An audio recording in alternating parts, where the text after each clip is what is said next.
De retour avec vous, chers téléspectateurs, pour notre sujet concernant le Koshali et le patrimoine culturel immatériel de l'UNESCO et l'enregistrement du patrimoine égyptien en tant que patrimoine culturel immatériel de l'UNESCO.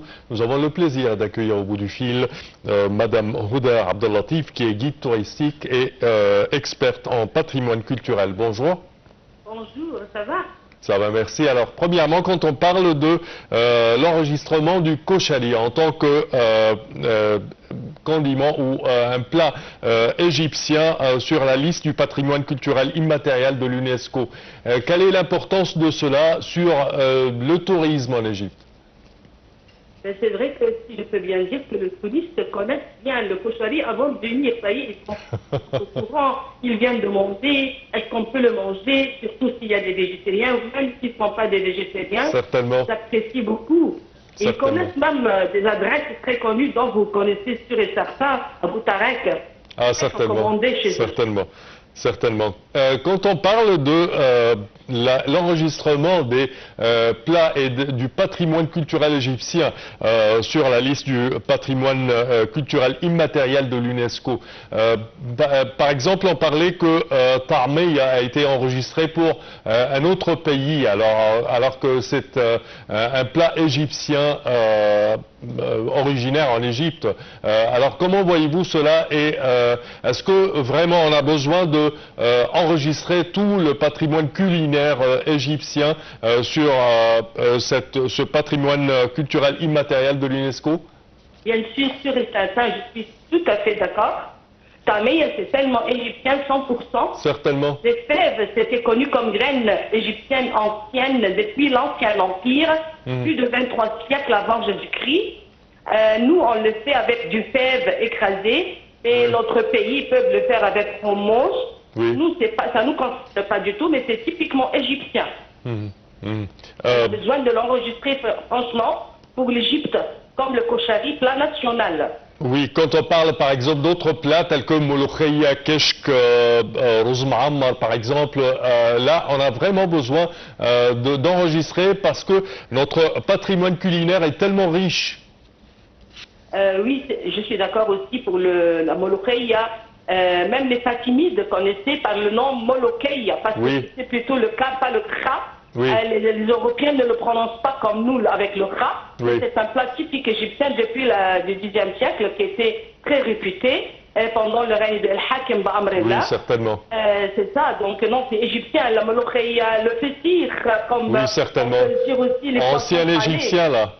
Voilà, c'est totalement égyptien, le fessir, les foie gras, je peux vous dire, les gavages des oies, c'est encore détaillé sur les parois des mastabas. C'est pas français alors? C'est pas français du tout. Non. S'ils gavent les oies, c'est qu'ils auront bien sûr les foie gras. Ils ont fabriqué le vin à travers la vendange des raisins, ils ont fabriqué la bière à travers l'orge. Tout ça commence de l'Égypte. Regardez les tongs, les sandales de maintenant sont très à la mode, mais inspirés de l'art égyptien. La statue Oscar américaine, si je parle un peu plus loin d'un peu des plats, mais tout ça c'est le dieu Ptah, le dieu de Memphis. Ah non, tout ça commence de l'Égypte, désolé. Certainement. Sur la liste du patrimoine culturel immatériel de l'UNESCO figurent plusieurs aspects culturels qui appartiennent à l'Égypte, tels que par exemple Sir al-Hilaliya, l'art de Tahtib, cet art martial, également Al-Aragoz ou comment l'appelle-t-on en français le bouffon ou le guignol. Alors, certainement qu'on a besoin de faire référence de ces éléments du patrimoine culturel égyptien pendant les tours et les circuits touristiques en Égypte. C'est vrai qu'il s'intéresse beaucoup à voir le folklore égyptien, la musique, les instruments de musique, ça existait depuis l'Égypte ancienne encore. Les musiciens, des tombeaux des nobles, les instruments comme les flûtes, les luttes, la harpe, le tambour, les castagnettes, les sistres, la mandoline.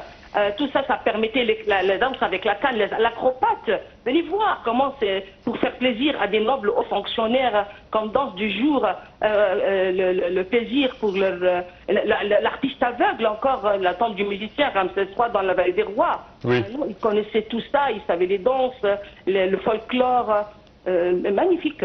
C'est tellement détaillé, c'est égyptien, pur égyptien. Parmi également les éléments culturels qui ont été enregistrés au patrimoine culturel immatériel de l'UNESCO figure le trajet du refuge de la Sainte Famille en Égypte. On s'attendait à ce que ce trajet ait des circuits bien distincts pour faire visiter les touristes des stations de ce trajet. Je pense il y a à peu près 25 stations dans ce trajet, si je ne me trompe pas, et que ce trajet a fait à peu près plus que 3 années, si je ne me trompe pas quand même, avec le trajet du refuge de la Sainte Famille en Égypte. Oui, c'est vrai que la Sainte Famille ont dû passer en Égypte, passant tout le long du delta jusqu'au sud, passant par des points stratégiques très importants. Si je parle de la plus ancienne grotte souterraine, c'est là où ils ont profité de donner la plus vieille église au Vieux-Caire, la Saint-Serge. Ils sont allés même la Matareia, l'arbre là où elle s'abritait à l'ombre avec son petit Jésus et Joseph le charpentier. À chaque endroit où la Vierge Marie s'abritait ou se prenait un coin, ils profitaient de construire une église pour commémorer le passage de la Sainte Famille en Égypte jusqu'au sud d'Er el-Maharra, et à Sout, partout. Non, mais c'était pendant plus de 2 ans et quelques. Le trajet a dû comme durée du temps chez nous en Égypte, étant donné que c'était le pays de la paix, quoi. Oui, certainement, certainement. Qu'est-ce qui empêche ce trajet, ce circuit touristique d'être lancé à une échelle plus commerciale, je dirais?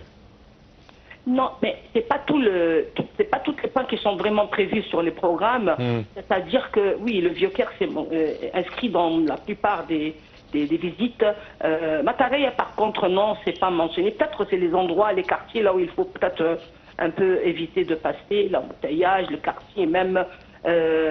Mais non, le Vieux-Caire au moins c'est un point fort, je vois, avec cette église-là. Certes. Elle a passé, parce qu'elle a passé encore dans cette grotte plus de 100 jours à peu près dedans. Oui. Le puits naturel, quand elle a demandé de l'eau du Dieu, pour pouvoir donner de l'eau pour son petit, pour faire la lessive pour ses habits, elle a eu cette eau-là et jusqu'à maintenant on a le puits qui existe à côté de la grotte souterraine. Ça a été sa bénédiction, je dirais. Voilà, c'était la bénédiction, exactement. Certainement. Alors, selon vous, quels sont les critères que l'Égypte a remplis pour inscrire le Khoshali sur la liste du patrimoine culturel immatériel de l'UNESCO? Les critères. Vous pouvez me poser la question encore une fois, s'il vous plaît?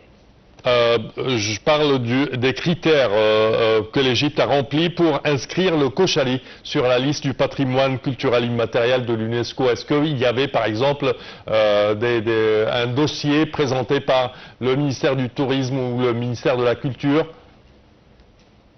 Oui, bien sûr. Un instant. Oui.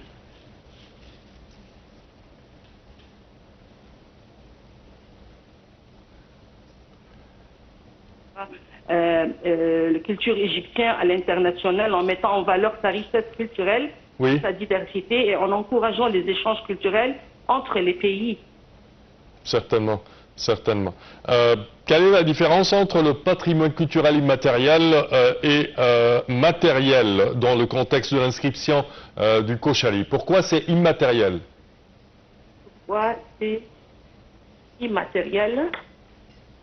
Pourquoi c'est immatériel?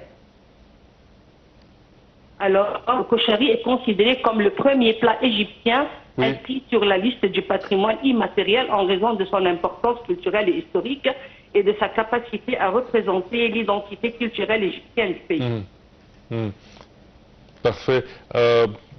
Comme on parle également de ce fameux plat de Khoshali et son enregistrement sur la liste du patrimoine culturel immatériel de l'UNESCO, comment peut-on exploiter l'inscription du Khoshali pour promouvoir la culture égyptienne à l'échelle internationale? Alors, l'inscription du Kochari peut être exploitée pour promouvoir la culture égyptienne à l'international en mettant en valeur sa richesse et culture et sa diversité en encourageant les échanges culturels entre les pays. Selon vous, quel message l'inscription de Kochari transmet-elle au monde entier sur la culture populaire égyptienne? L'inscription du Kochari transmet le message que la culture populaire égyptienne est riche et diverse et qu'elle mérite d'être préservée et célébrée. Parfait. Madame Houda Abdellatif, je tiens à te remercier de tes explications. Je répète que vous êtes guide touristique et experte en patrimoine culturel. Merci à vous.